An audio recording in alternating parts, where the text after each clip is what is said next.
Hey Nancy Drew fans, we're back with book 27, The Secret of the Wooden Lady.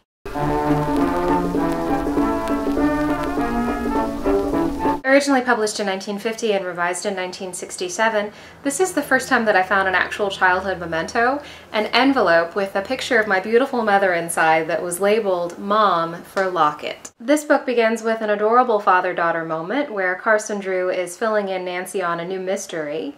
His old friend Captain Easterly has been living in a ship called the Bonnie Scott on the Boston Harbor, and he's recently been plagued by mysterious happenings. It's quickly decided that the whole gang will go to Boston, and we get this great description of Bess and George when Nancy goes to pick them up.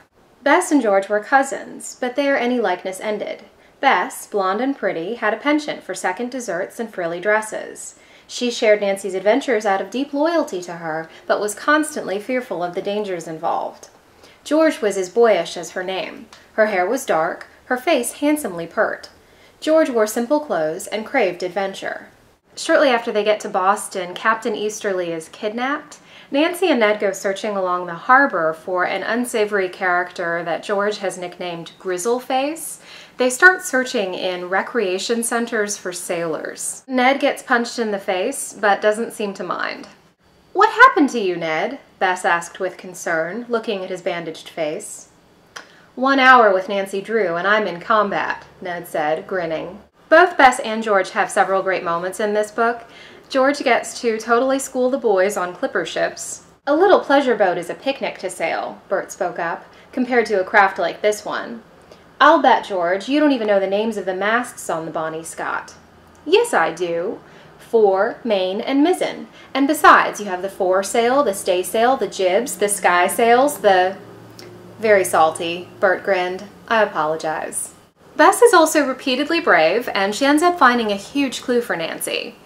Of course, she does also shriek and faint and get the usual teasing. "Dave will like that chocolate cake I bought," said Bess, forgetting her scare. "Why, where is it?" She stared dumbfounded at a built-in table in the galley. "The cake's gone." "Sure you didn't eat it?" George teased.